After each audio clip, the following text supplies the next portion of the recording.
Once upon a time, the inhabitants of Naimisharanya, at the close of a long sacrifice, began to relate to one another pious, charming stories from different Puranas.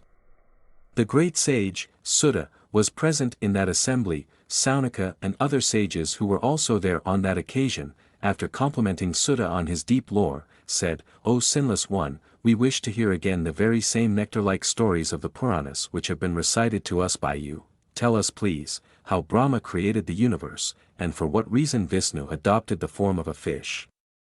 We are also anxious to know why Shiva took the goblet of human skull, why he is called Purari, and how Bhava, the cause of our prosperity, came to be known as Bhairava. O Sutta! Be gracious enough to relate all this exhaustively, for we never feel satiated with listening to your sweet narrations, as one is not with nectar." Sutta said, "Hear now, O Brahmanas, the sacred Matsya Purana which was revealed by Lord Vishnu in the form of a fish. In ancient times, Vaivasvata, Manu, the merciful, the first king of the solar dynasty, after making over his kingdom to his son, devoted himself to rigid asceticism. On a summit of the Malaya mountain, the devout austerities of that resolute hero, who was adorned with spiritual knowledge, and whose equilibrium of mind was just the same in adversity as in prosperity, were crowned with the attainment of transcendent yoga. After a period of 1,000,000 of years of continued asceticism, Lord Brahma became pleased towards him, and told him to ask for a boon.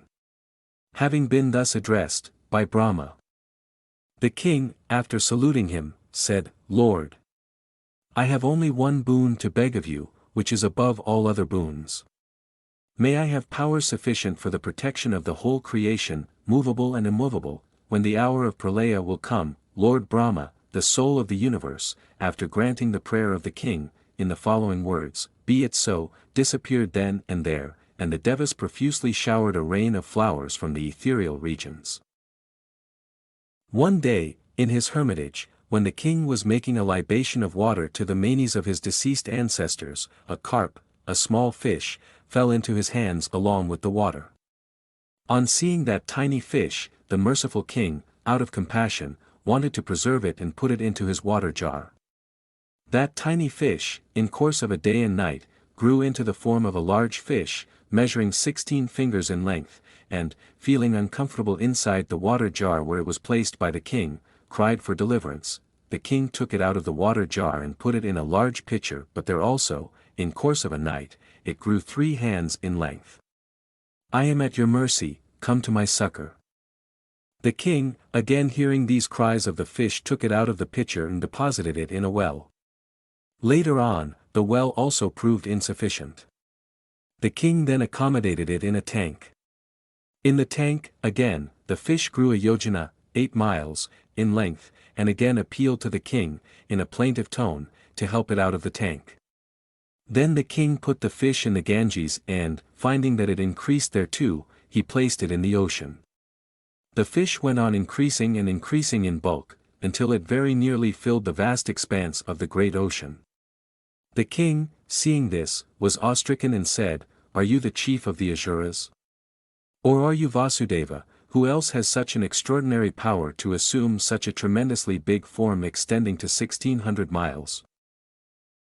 I have come to know you, O Keshava. You are puzzling me in the form of a fish. I bow down to you, O Hrishikesha, Jagnanatha, Jagadama." These are all different names of God. Being thus addressed, Bhagavana Janardana, in the form of a fish, complimented him, and said, "O spotless one, I have been truly known by you. In a few days' time, O king, the universe shall be deluged with water, along with the mountains and forests.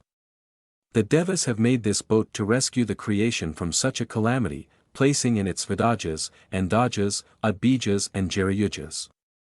O king! You take charge of this boat and help the distressed at the time of the impending danger. When you find the boat in danger of being blown away by the strong gusts of wind, tie it to my horn. By rescuing the afflicted from such an awful misfortune, you will be rendering a great paternal service to the creation. And, O blessed sovereign! You shall reign for 1 Manvantara, from the beginning of the Kritayuga, and shall be venerated by the Devas. Here ends the first chapter dealing with the conversation between Manu and Vishnu.